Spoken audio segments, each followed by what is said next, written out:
Bom, galera, vamos agora ao nosso segundo vídeo aqui de comentários da prova da SEDESH. Lembrando mais uma vez que no primeiro nós corrigimos 5 questões, no segundo agora a gente vai corrigir mais 5 questões. E ao longo da próxima semana, talvez nesse fim de semana eu já poste mais um outro vídeo. E ao longo da próxima semana eu já finalizo aí as 30 questões específicas da parte pedagógica, beleza? Então, olha só, essa questão aqui, ó, Carlos Rodrigues Brandão, em seu livro, explica que não há uma única, uma única educação, não tem esse D não, e nem um modelo único.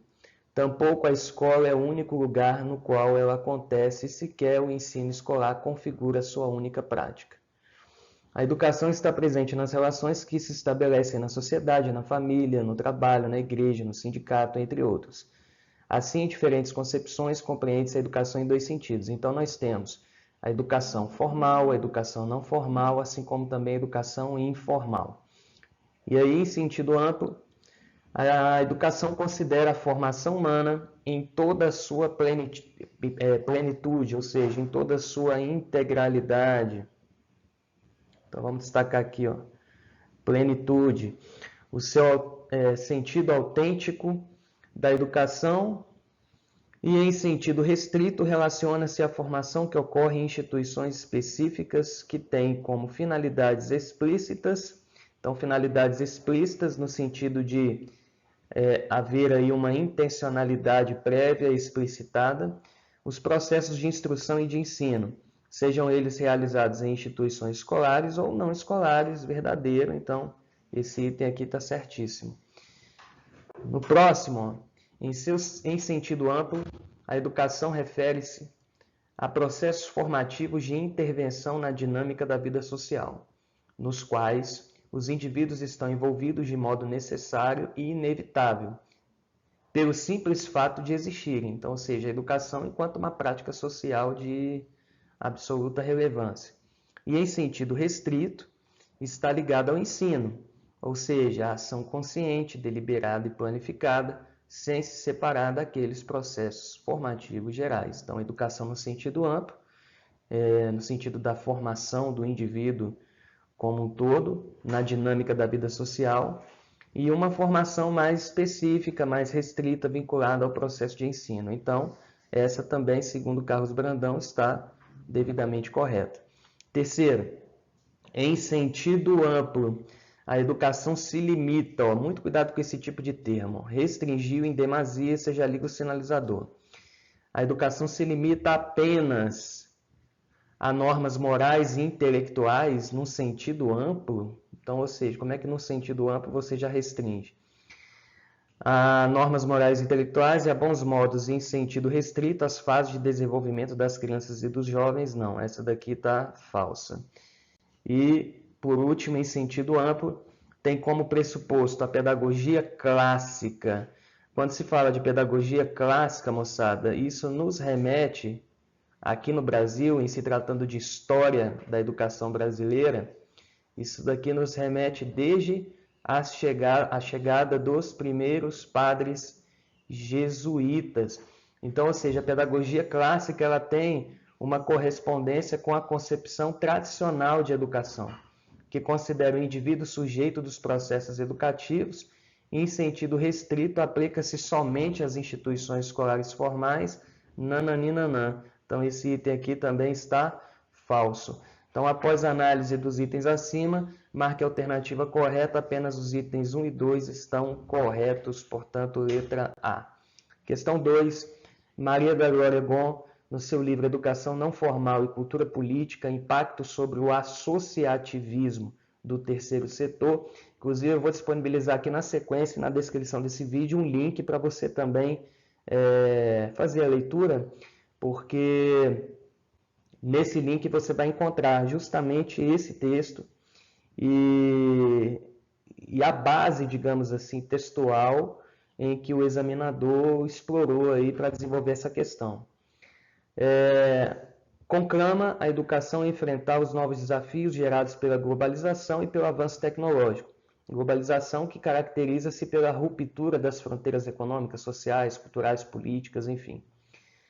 Afirmando o seguinte: observa-se uma aplicação do conceito de educação que não restringe mais os processos de ensino-aprendizagem no interior de unidades escolares formais, transpondo os muros da escola para espaços da casa, do trabalho, do lazer, do associativismo, etc. Com isto, um novo campo da educação se estrutura, o da educação não formal. Quem é meu aluno aí das minhas turmas presenciais de fim de semana, percebeu o quanto que eu falei em sala de aula sobre educação formal, não formal e informal.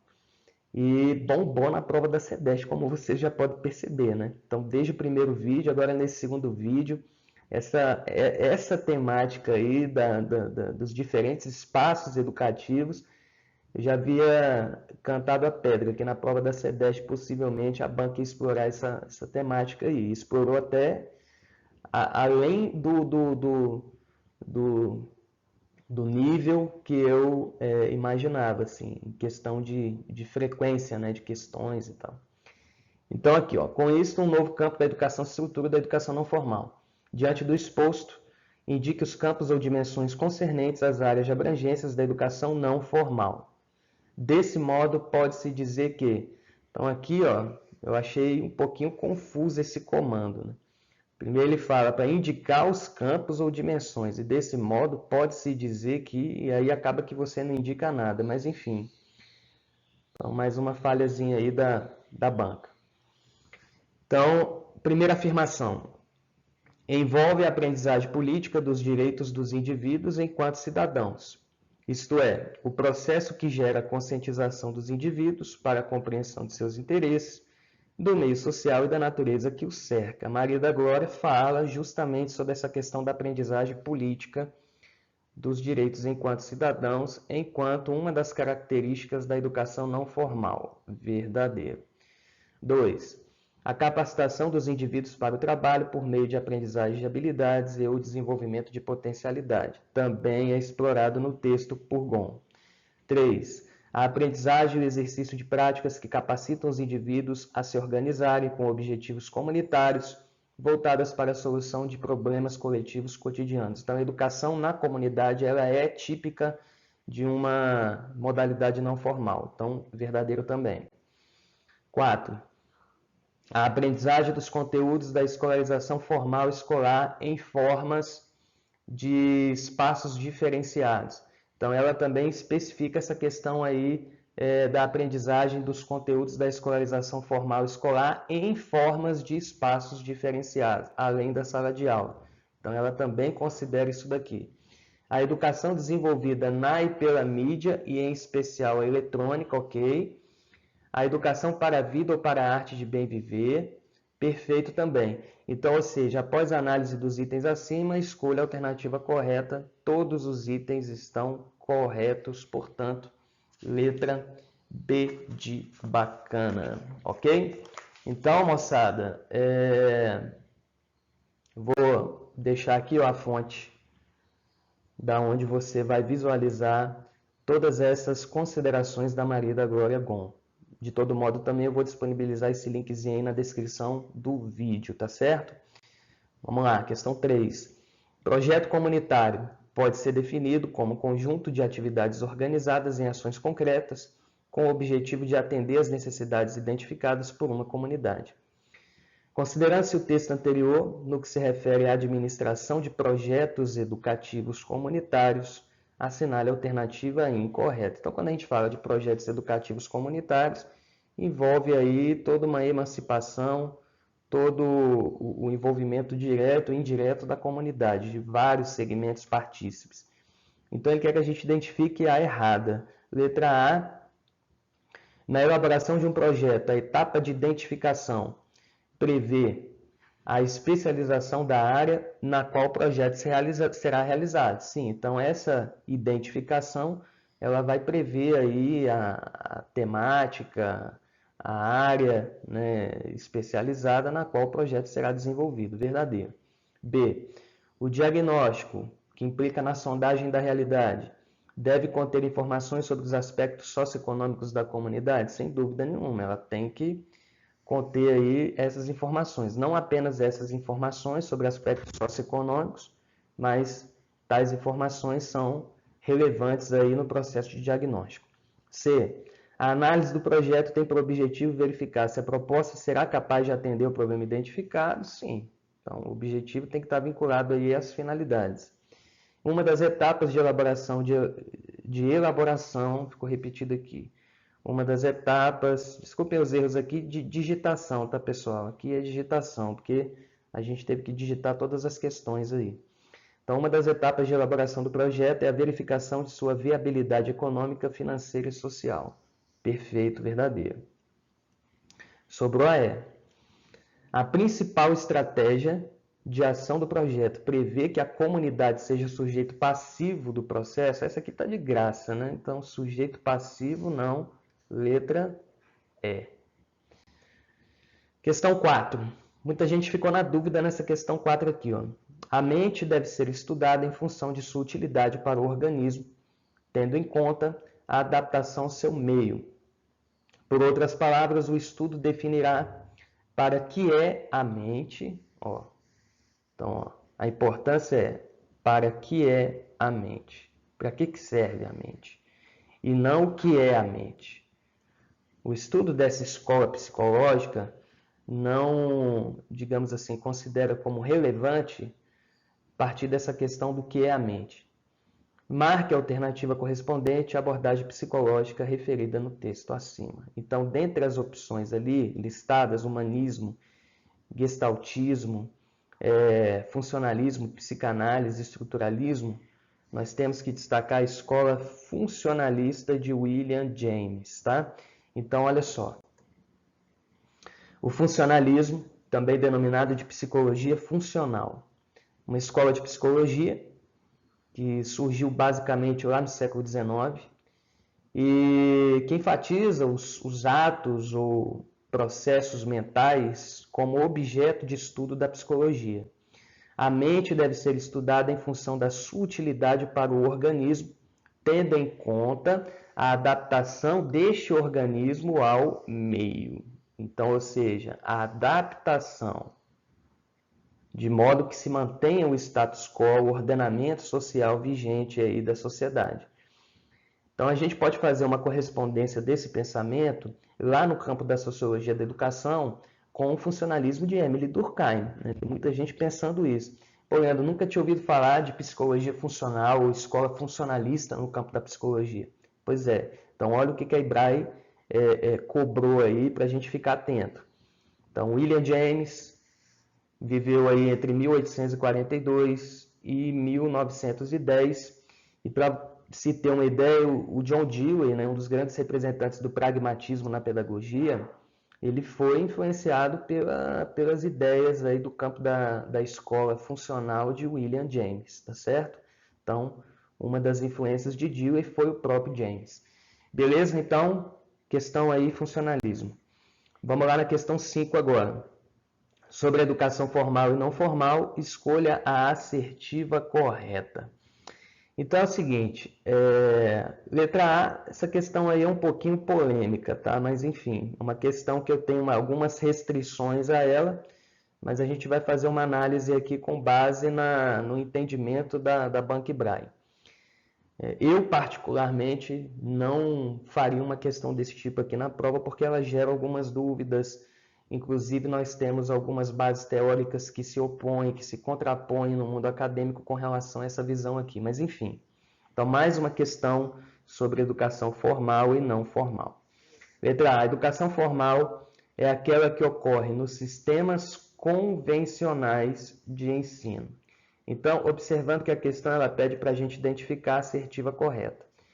Então, olha só, a educação formal ela pode ocorrer tanto nos sistemas convencionais, sistemas tradicionais, no caso, por exemplo, a modalidade presencial, a sala de aula propriamente dito, como também em espaços não convencionais, como é o caso dos ambientes virtuais de aprendizagem, vulgo AVAs ou plataformas virtuais. Então, a própria modalidade EAD, ela também se configura como um ensino formal, porém em ambientes não convencionais de ensino. Então, essa daí está errada, essa aí está falsa. Letra B, a educação formal corresponde ao conjunto organizado de iniciativas de aprendizagem, ok, que acontecem fora dos sistemas de ensino? Não, elas acontecem dentro dos sistemas de ensino escolares. Letra C, a educação não formal não pode ser reconhecida para fins de aproveitamento de estudos na educação formal. Como que ela não pode ser reconhecida? Ela pode sim ser reconhecida para fins de aproveitamento, como por exemplo, o indivíduo que fez uma formação, inclusive recebeu uma certificação no ambiente de trabalho, onde ele desenvolveu um determinado curso relacionado lá à educação corporativa, dentro da empresa a qual ele atua, ele representa, enfim, e aquela certificação, aqueles componentes, aqueles conteúdos curriculares que ele evidenciou lá durante o curso, podem sim ser aproveitados no modelo de educação formal, tá certo? Em um curso relacionado à educação formal. Letra D, os resultados de aprendizagem da educação não formal não são avaliados formalmente. Pessoal, o correto seria o seguinte: geralmente não são avaliados formalmente, geralmente. Mas eles podem ser avaliados? Podem ser avaliados. Então, essa letra D também está incorreta. E, por fim, a letra E. Sobrou a letra E. A educação não formal. Eu acho essa afirmativa muito assim, complicada, sabe? Mas olha só, a educação não formal é absolutamente dispensável quando se pode participar dos processos de educação formal. Então, quando a gente fala de uma modalidade obrigatória de ensino, se a gente for pegar a informal, a formal e a não formal, qual que é obrigatória na faixa dos 4 aos 17 anos de idade? A educação formal. Então, se o educando ele tem acesso aos processos de educação formal, de certo modo, torna-se dispensável aí a sua participação em modelos de educação não formal. Agora, eu particularmente, outros autores pensam que é relevante essa integração entre o modelo de educação não formal e o modelo de educação formal, como se o modelo de educação não formal fosse uma modalidade complementar ao processo formativo do indivíduo, e que esse processo formativo ele não se esgota na educação formal. Mas por que eu estou chegando a essa conclusão aqui, Leandro? Por que você está indicando no gabarito do IBRAE a letra E? Porque nós tivemos uma prova que foi uma prova de 2015 de uma banca chamada Cotec. Essa banca, ela fez a prova da prefeitura de Unai em 2015. E lá na banca, né, lá nessa prova, tinha alguns itens muito parecidos com essa questão aí. Então, olha só. E lá nessa prova de Unai, esse item aí estava sendo considerado correto, tá? A mesma frase, o mesmo item. A educação não formal é absolutamente dispensável quando se pode participar dos processos de educação formal. Eu, Leandro, não localizei nenhuma referência, nenhuma fonte que sustente essa afirmativa. Porém, considerando esse item em uma questão anteriormente já aplicada em prova, então, letra E. Aí uma recomendação de leitura. Esse texto aí, educação formal fora da sala de aula, olhares sobre o ensino de ciências utilizando espaços não formais.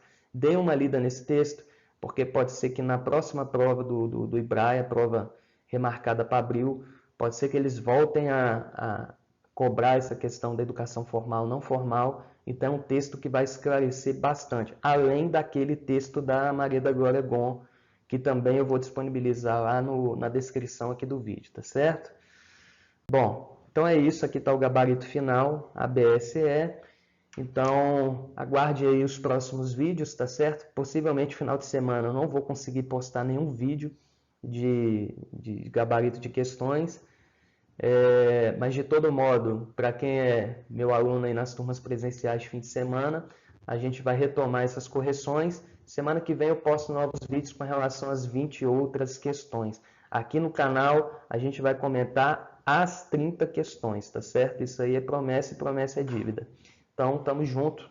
Grande abraço. Uma vaga é sua. Até mais.